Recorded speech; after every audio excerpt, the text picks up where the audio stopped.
নমস্কার, আমি অ্যাস্ট্রোসিদি। আজকের আলোচনা 2025 সালের 14ই জানুয়ারি থেকে 12ই ফেব্রুয়ারি পর্যন্ত মীন রাশি রাশিফল নিয়ে। যে সমস্ত জাতক জাতিকা এই মীন রাশি, তাদের জন্যই এই আলোচনা, তাদের জন্যই এই ফলাফল। তবে মূল আলোচনায় যাওয়ার আগে প্রথমে কিন্তু আমাদের এই সময়কার গ্রহদের অবস্থানটা একটু জেনে নেওয়ার প্রয়োজন আছে, কারণ বর্তমান সময়ে গ্রহদের অবস্থানের পরিপ্রেক্ষিতে যেহেতু এই রাশিগত ফলাফল, তাই এই সময় গ্রহরা কে কোথায় অবস্থিত সেটা আমাদের জানাটা একটু প্রয়োজন আছে। প্রথমত রাশি অধিপতি বৃহস্পতি তৃতীয় রাশিতে অর্থাৎ বৃষ রাশিতে রোহিণী নক্ষত্রে বক্রী অবস্থায় অবস্থিত। বাকি গ্রহদের মধ্যে রাশিতে রাহুর অবস্থিতি, কর্কট রাশিতে স্বক্ষেত্রে চন্দ্র সাথে বক্রী মঙ্গলের অবস্থিতি, কন্যা রাশিতে কেতুর অবস্থিতি, ধনু রাশিতে বুধ, মকর রাশিতে রবি, কুম্ভ রাশিতে স্বক্ষেত্রে শনি এবং সাথে শুক্রের অবস্থিতি। এই হচ্ছে এই সময়কার গ্রহদের অবস্থিতি। এবারে জানবো এই পুরো সময়টার মধ্যে এই মীন রাশির জাতক জাতিকাদের কোন কোন দিক শুভ, কোন কোন দিক অশুভ, অর্থাৎ তাদের শরীর স্বাস্থ্য কেমন থাকবে, যারা লেখাপড়ার সাথে যুক্ত রয়েছে তাদের পড়াশোনার ক্ষেত্রটা কেমন যাবে, অর্থনৈতিক অবস্থা মীন রাশির জাতক জাতিকাদের এই সময়টা কেমন থাকবে, যারা দাম্পত্য জীবনযাপনের সাথে যুক্ত রয়েছেন, যারা চাকরিজীবী, যারা ব্যবসায়ী, যারা অন্যান্য বিভিন্ন পেশার সাথে যুক্ত রয়েছেন, কিংবা যারা শিল্পী কলাকুশলী, তাদেরই বা সময়টা কেমন। অর্থাৎ সার্বিকভাবে এই মীন রাশির জাতক জাতিকাদের 14ই জানুয়ারি থেকে 12ই ফেব্রুয়ারি পর্যন্ত কোন কোন দিক শুভ, কোন কোন দিক অশুভ সেটা নিয়েই আলোচনায় আসব। স্বাস্থ্য এই সময় মীন রাশির জাতক জাতিকাদের ভালো মন্দ মিশিয়ে চলবে। রাশি অধিপতি তৃতীয় রাশিতে পঞ্চম রাশিপতি নক্ষত্রে অবস্থিত থাকায় এই সময় কিন্তু কোনো রকম বড় ধরনের শারীরিক সমস্যা না আসারই সম্ভাবনা থাকছে। মাসের প্রথম সপ্তাহে ছোট ছোট সমস্যা দেখা দেওয়ার একটা প্রবণতা থাকবে। এই সময় মাথার যন্ত্রণা, পেটের কোনো সমস্যা দেখা দেওয়ার সম্ভাবনা থাকবে। এই সময় পায়ে কোনো ছোট ধরনের চোট আঘাত লাগারও কিন্তু একটা সম্ভাবনা থাকছে। সুতরাং চলাফেরায় মাসের প্রথম সপ্তাহটা একটু সচেতনভাবে থাকতে হচ্ছে, শরীর স্বাস্থ্যের দিকেও একটু নজর রেখে চলতে হবে। খাদ্য খাবারের প্রতি মীন রাশির জাতক জাতিকাদের একটু নজর রেখে চলতে হবে, নতুবা কিন্তু মাঝে মধ্যেই পেটের কোনো সমস্যা দেখা দেওয়ার সম্ভাবনা থাকছে। তবে এই সময় যেহেতু রাশিতে রাহুর অবস্থিতি থাকবে, মানসিক উদ্বিগ্নতা কিন্তু একটা মাঝে মধ্যেই দেখা দেওয়ার সম্ভাবনা থাকছে। দ্বিতীয় সপ্তাহ থেকে ধীরে ধীরে কিন্তু অবস্থা শুভত্বের দিকে পরিবর্তিত হবে। প্রাথমিক বিদ্যার্থী যারা রয়েছে, প্রাথমিক বিদ্যার জন্য এই সময়টা বিশেষত শুভ। পড়াশোনাকে কেন্দ্র করে পরিশ্রম করার মানসিকতার জন্য এই সময় কিন্তু পড়াশোনায় সফলতা আসবে। উচ্চ বিদ্যাক্ষেত্রেও শুভ ফলের নির্দেশ করছে এই সময়। পরিশ্রম এবং অধ্যবসায়ের মাধ্যম দিয়ে সফলতা যেমন আসবে, তেমনি উচ্চ শিক্ষার জন্য দূরে কোথাও যাওয়ার যদি পরিকল্পনা থেকে থাকে সেটাও কিন্তু এই সময় বাস্তবায়িত হতে চলেছে। যদি কোনো রকম কম্পিটিটিভ এক্সাম এই সময় থেকে থাকে তাতেও কিন্তু সফল হওয়ার সম্ভাবনা থাকছে। মীন রাশির জাতক জাতিকাদের মাসের প্রথম সপ্তাহে অর্থ নিয়ে কিছু সমস্যা দেখা দিলেও বাকি সময়টা কিন্তু অর্থ বিষয়কে কেন্দ্র করে যথেষ্ট ভালো ফলের আশাই কিন্তু করা যায়। আয়ের ধারাবাহিকতার জন্য অর্থ নিয়ে কোনো সমস্যা না হলেও ধনুরাশিতে রাহু এবং ব্যয় রাশি অধিপতি শনির দৃষ্টি থাকার কারণে এই সময় কিন্তু ব্যয়ের একটা আধিক্য দেখা দেবে। সুতরাং আর্থিক ক্ষেত্র পরিকল্পনা করে সঞ্চয়ের দিকে বিশেষভাবে নজর রেখে চলতে হচ্ছে। মীন রাশির জাতক জাতিকাদের গ্রহগত অশুভ প্রভাবের কারণে ব্যয়ের একটা আধিক্য যেমন থাকবে, তেমনি সঞ্চয়ের ক্ষেত্রে কিন্তু বিঘ্ন ঘটার সম্ভাবনা আছে। সুতরাং পরিকল্পনা মাফিক কিন্তু এই সময় এগোনো বাঞ্ছনীয় হবে। চাকরিজীবীদের জন্য এই সময়টা বিশেষত শুভই বলা চলে। এই সময় নতুন নতুন যোগাযোগ যেমন বৃদ্ধি পাবে, তেমনি কর্মক্ষেত্রেও কিন্তু একটা সম্মান বৃদ্ধির সম্ভাবনা থাকছে।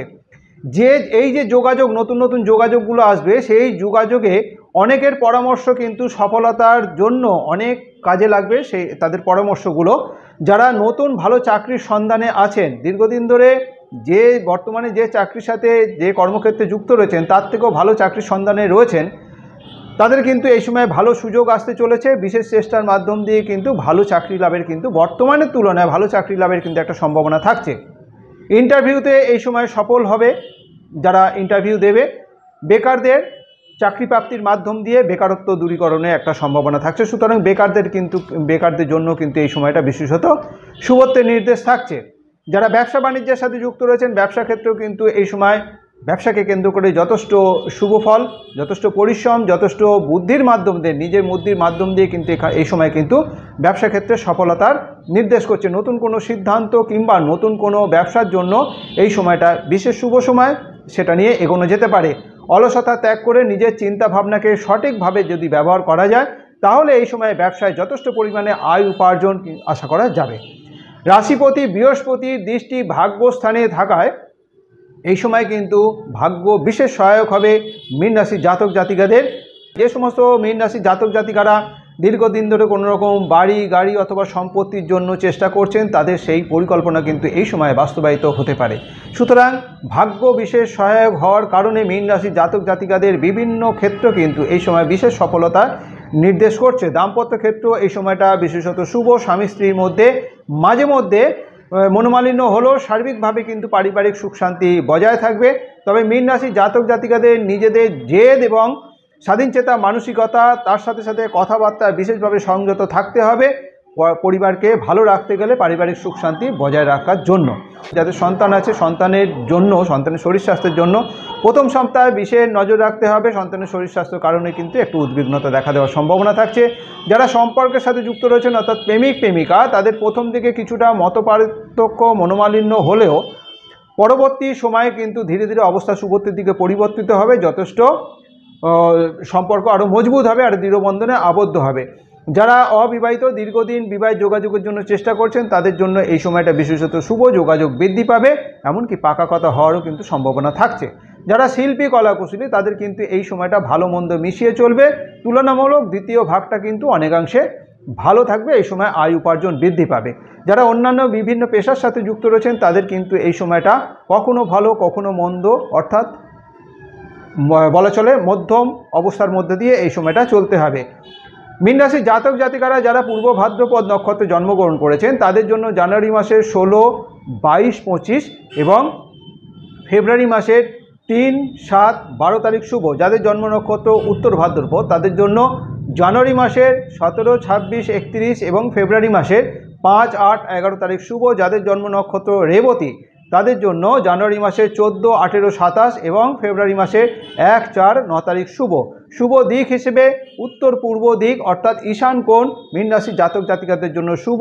শুভ বার বৃহস্পতিবার এবং মঙ্গলবার। যে কোনো শুভ কাজের জন্য এই বৃহস্পতিবার অথবা মঙ্গলবারটাকে বিশেষভাবে ব্যবহার করা যেতে পারে। তার সাথে সাথে শুভ কাজের দিনে যদি হলুদ রং, ক্রিম রং অথবা কমলা রঙের পোশাককে ব্যবহার করা হয়, তাহলে শুভ ফল লাভের সম্ভাবনা অনেকাংশে বৃদ্ধি পাবে।